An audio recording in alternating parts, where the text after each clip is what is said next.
저는 이 귀절이 엘리야에게 굉장한 큰 그런 임팩트 있는 말씀이 됐을 것 같습니다.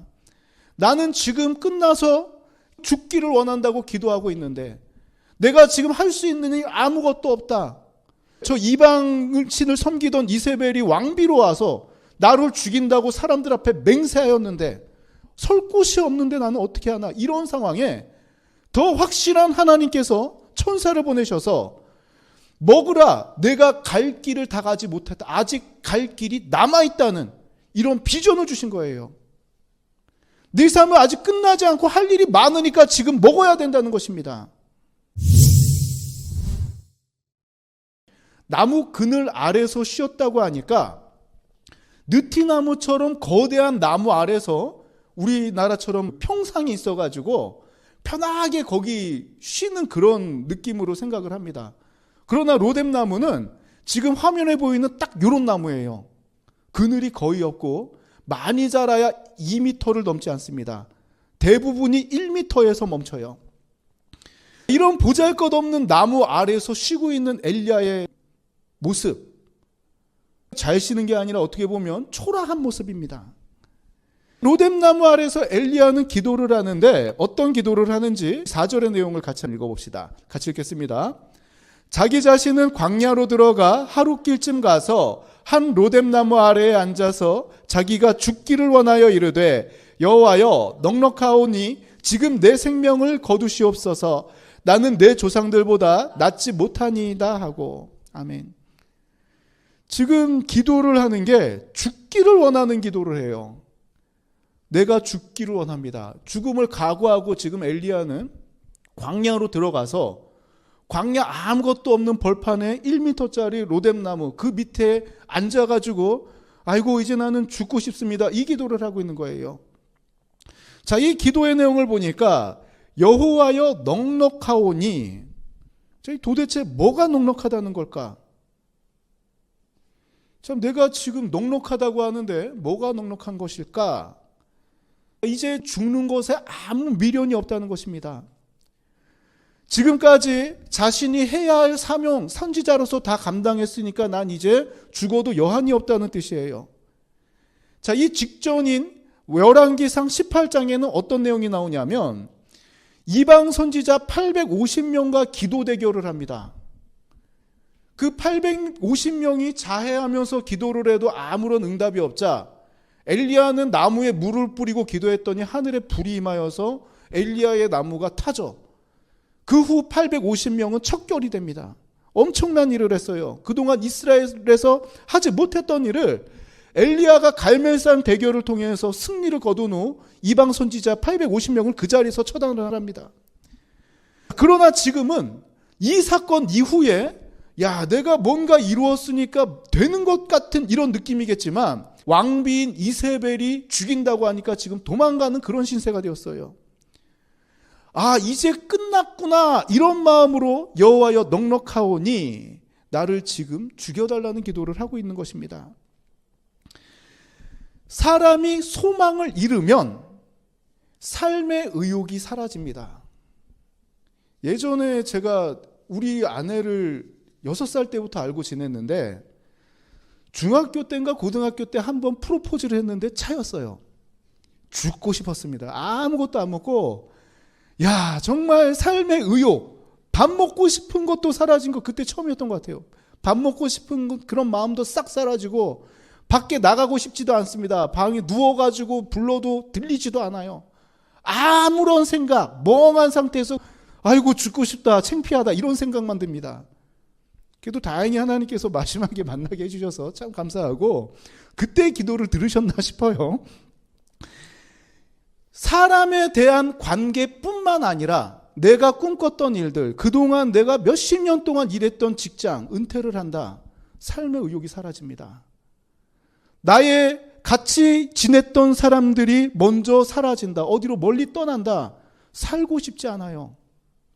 내가 좋아했던 것, 내가 그동안 누렸던 것이 멈춰진다면 사람은 정말 내 삶의 전부를 잃는 듯한 그런 타들어가는 아픔을 느낍니다.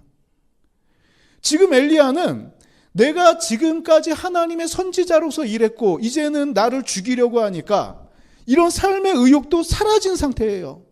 절망적인 상황입니다. 이때 천사가 엘리야를 찾아와요. 5절 6절의 내용을 보니까 우리 같이 한번 읽어봅시다. 로뎀 나무 아래에 누워 자더니 천사가 그를 어루만지며 그에게 이르되 일어나서 먹으라 하는지라. 본즉 머리맡에 숯불에 구운 떡과 한 병 물이 있더라. 이에 먹고 마시고 다시 누웠더니. 아멘. 하나님께서 보내신 천사가 엘리야를 찾아옵니다. 누워 자고 있는 엘리야를 어루만지며 떡과 한 병의 물을 먹으라고 해요. 여기서 이 천사가 엘리야를 어루만졌다는 것은 단순히 측은해서 이렇게 쓰다듬는 거 있잖아요. 아이고 안 됐네. 이런 것만 의미하는 게 아닙니다. 단순히 위로하고 격려하는 그런 차원이 아니라 다시금 사명감을 회복하고 하나님의 일을 감당할 수 있도록 권능을 부여하는 행위라고 할 수 있어요. 우리가 기도할 때 하나님께서 어루만져 달라고 기도하는 내용이 바로 여기서 나옵니다. 하나님께서 나의 심령을 어루만져 주셔서 내 심령 가운데 새 힘을 주시고 새 열정을 주셔서 하나님의 일을 감당할 수 있도록, 이전의 모든 아픔을 털어버리고 일어설 수 있도록 하나님의 만지심을 구하는 기도를 우리가 지금도 하고 있지 않습니까? 지금 천사는 삶의 의욕이 없는 상태, 죽여달라는 엘리야를 찾아와서 어루만지면서 계속 새 힘을 주고 있다는 것입니다.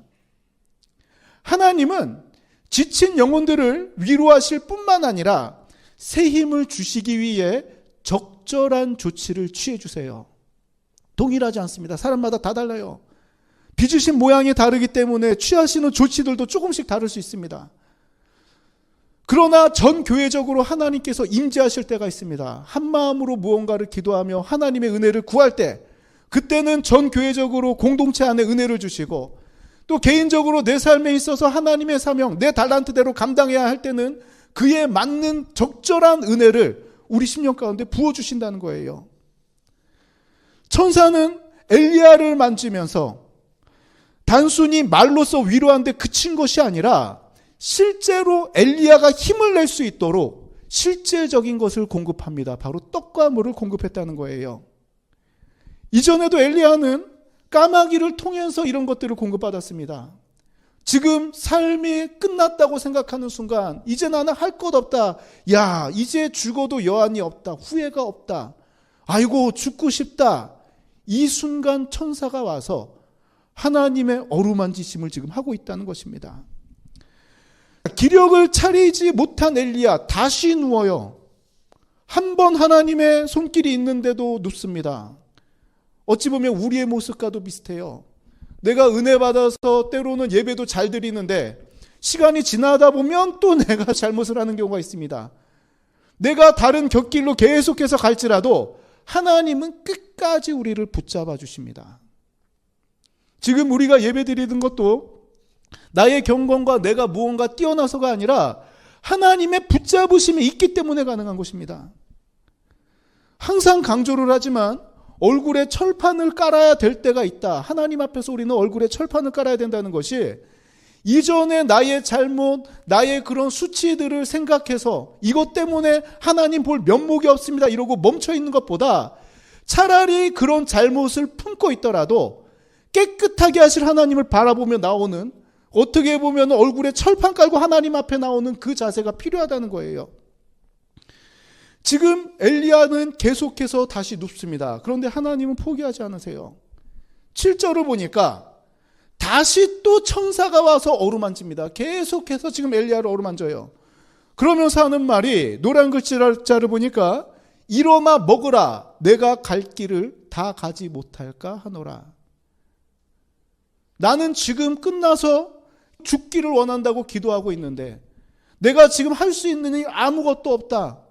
저 이방신을 섬기던 이세벨이 왕비로 와서 나를 죽인다고 사람들 앞에 맹세하였는데 설 곳이 없는데 나는 어떻게 하나. 이런 상황에 더 확실한 하나님께서 천사를 보내셔서 먹으라. 내가 갈 길을 다 가지 못했다. 아직 갈 길이 남아있다는 이런 비전을 주신 거예요. 네 삶은 아직 끝나지 않고 할 일이 많으니까 먹어야 된다는 것입니다. 엘리야는 지금 이 음식을 먹어요. 8절의 내용은 같이 한번 읽어봅시다. 같이 읽겠습니다. 이에 일어나 먹고 마시고 그 음식물의 힘을 의지하여 40주 40야를 가서 하나님의 산 호렙에 이르니라. 아멘. 8절을 보니까 그 음식물의 힘을 의지해서 40주 40야, 밤낮을 갖다 40일 동안 달려갔다는 겁니다. 그렇게 해서 하나님의 산 호렙까지 이르렀다는 거예요. 그런데 이 부분을 히브리어 성경으로 보면 참 재미있는 게, 여기 그 음식물의 힘이라고 나와 있는 이 부분 있죠. 이 그 음식물이라는 것은 두 번째 준 그 떡과 물을 의미합니다. 이 음식 이후에는 아무것도 먹지 않았다는 거예요. 그러면 40일 동안 엘리야는 어떻게 갔느냐? 금식하며 철야하면서 갔다는 겁니다. 기력을 차리지 못해서 누워있던 엘리야, 나의 삶의 의욕이 사라지고 아무 소망이 없는 상태에 누워있는 엘리야가 하나님의 어루만지심을 경험한 후 새 힘을 얻고 새로운 사명을 얻고 하나님의 그 함께 하신다는, 앞으로 어떻게 된다는 그 비전을 바라본 후 금식하며 하나님 앞에 40일 동안 달려갔다는 거예요. 하나님의 어루만지심은 삶을 포기했던 사람에게 살 소망을 주고 멈췄던 사람을 움직이게 합니다. 영적으로 성장하게 하는 그 힘이 바로 하나님의 만지심에 있다는 거예요. 저는 우리 삼동교회가 로뎀나무 같은 장소가 되었으면 좋겠습니다.